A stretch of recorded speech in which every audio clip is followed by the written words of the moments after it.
16h-18h, historiquement vôtre. Stéphane Bern. Aujourd'hui, dans Historiquement Vôtre, avec Jean-Luc Lemoyne, David Castel-Lopez et Olivier Pouls, sont réunis trois éternelles demoiselles. Après Elisabeth Ier et Jane Austen, vous nous racontez, Jean-Luc, une demoiselle d'un tout autre genre, notre amie Mireille Mathieu. Oui, enfin votre ami, pour la vie. Attention Stéphane, vous connaissez mon côté patriote, alors quand vous ne vous intéressez qu'aux étrangères, Elisabeth Ier, Jane Austen, je voulais absolument rendre hommage à un symbole français. Une demoiselle qui surpasse mais toutes les vôtres, celle que l'on surnomme la demoiselle d'Avignon, le rossignol de la cité des papes, la meuf à Vladimir ou encore Mimi coupe au bol, Mireille Mathieu. Que la paix soit sur le monde pour les 100 000. Ah, ces 1000 colombes qu'on a tellement entendu piailler, notamment en 2007 lors de l'élection de Nicolas Sarkozy. Ça donnait envie de se mettre au baltrap. Parce que c'est aussi ça, Mireille Mathieu. Tout un catalogue de chansons, de tubes, des mélodies qui nous procurent des sensations. Tiens d'ailleurs, avant de se plonger sous la frange de Mimi, un petit extrait qui va faire du bien à Stéphane Bern. Agropolis, Adieu. Voilà. Ah, ça vous met en joie, ça, hein Moi, j'adore. Ouais, je savais que ça vous plairait. L'acropole, qui n'aime pas l'acropole? Ouais, c'est un peu la BO de vos escapades chaque week-end. Lorsque vous Chaque empruntez le week-end. jet privé du patron pour vous mettre à l'envers à coup de shot de ouzo sur une plage naturiste à Paros. Personne ne vous juge. Si on pouvait, on ferait pareil. Privé.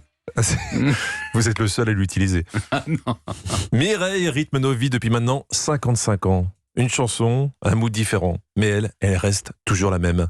Presque figée dans le temps, embaumée, cryogénisée sous son casque capillaire, dans sa petite robe noire en velours, roulant les airs comme Edith Piaf, ou mon Maine Coon qui se purge sur le tapis du salon.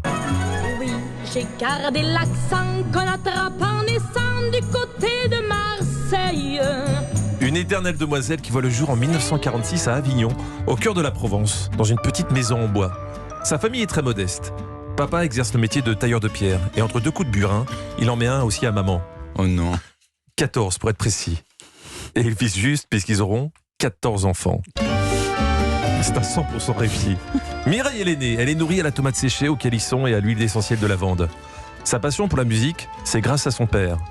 Chanteur amateur à ses heures perdues et grand fan d'opéra, il fait découvrir la chanson à la petite Mireille. C'est en écoutant Edith Piaf qu'elle décide de devenir chanteuse. Et c'est après avoir brisé par inadvertance le seul bol en porcelaine que la famille possédait qu'elle décide d'adopter la coupe aux cheveux qu'on lui connaît, rendant ainsi un hommage éternel à cette pièce de vaisselle, partie bien trop tôt. Pardonne-moi ces caprices d'enfant. Pardonne-moi. Je vous sens fébrile, Stéphane, ça me trouble. Mireille laisse tomber l'école à 13 ans. Elle est dyslexique et elle doit aimer sa famille un peu ric-rac à la fin du mois. Elle trouve un job dans une usine de fabrication d'enveloppes et de cartes postales. Oui, on dirait un pitch de roman d'Émile Zola. Mais Mireille est une warrior. Elle en l'échouille de l'enveloppe pour vérifier si ça colle bien. Et grâce à son salaire, la famille peut déménager dans un appartement tout beau, tout neuf, avec même une salle de bain. Elle en parle avec émotion. Ça a été le plus beau jour de ma vie. Non, là, j'ai fait Enrico Macias, ça n'a rien à voir. Pour la première fois, j'ai pris un bain. C'était une sensation extraordinaire. C'est marrant. C'est exactement ce que m'a dit Clémentine avant l'émission, à propos de son hydrothérapie du côlon. Mireille se lave désormais. Elle est prête à partir à la conquête de son... Comment vous pouvez dire des choses pareilles? Ça part vraiment très bien. J'essaie d'être le plus précis possible. Oui, excusez-moi, il y a un travail d'investigation quand même derrière tout ça. Mais... ça va être difficile. Allez-y.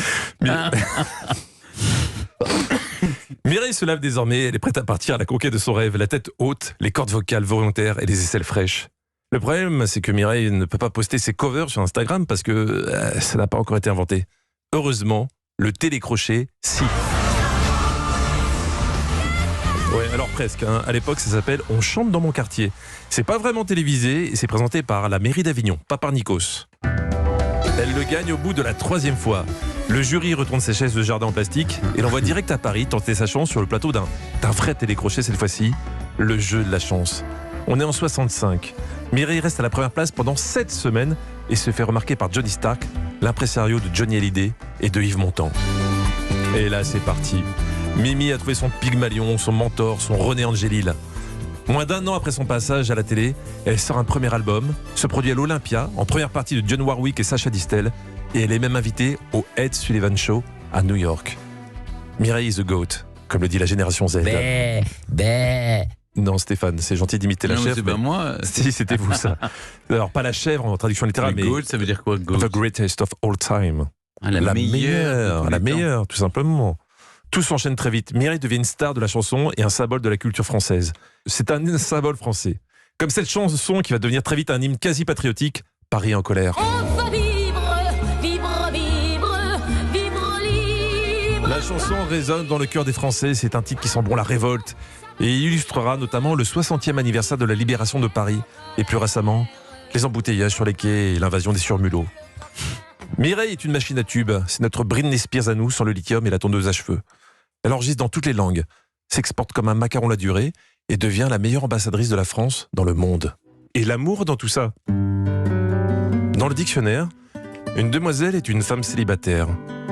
Comment est-il possible que notre Mimi nationale, avec son joli minois, soit aujourd'hui dans l'historiquement vôtre, dans la thématique d'éternelle demoiselle? On a tous guetté ces histoires d'amour, et je ne comprends pas.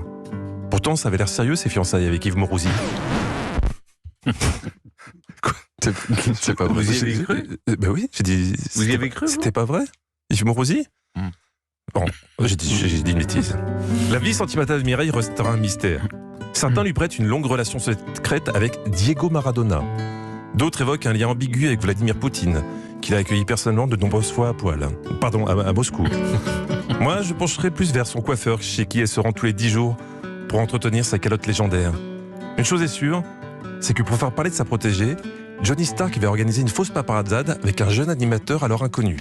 Par souci de confidentialité, je ne peux pas vous dire de qui il s'agit, mais je peux juste vous dire qu'avec lui, Mireille a passé... Une sacrée soirée. J'invente rien, hein. C'est lui qui l'a raconté, Jean-Pierre Foucault. Oui, je sais, c'est aussi improbable qu'aujourd'hui la liaison secrète entre Stéphane Bern et Clara Luciani. Moi, petit, quand je la voyais à la télé, j'étais persuadé que Mireille avait une histoire avec Patrick Duffy. Mais oui. Vous vous rappelez? Bobby Ewing. Bobby Ewing de Dallas. Ah oui. Est-ce que vous vous souvenez de leur chanson commune? Mais oui, mais oui.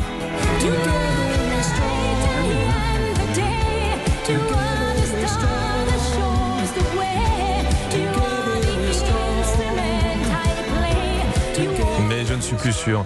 Et de toute façon, leur différence de taille aurait rendu la partie du 69 beaucoup trop dangereuse. Non, le vrai amour de Mireille restera son métier et ses chansons, ses bébés. Et c'est comme ça qu'on l'aime, la demoiselle d'Avignon. Bon, merci Jean-Luc, ça va. Ça va? J'espère qu'elle a apprécié. Bon, en tout cas, je l'embrasse très fort, Mimi. Moi aussi.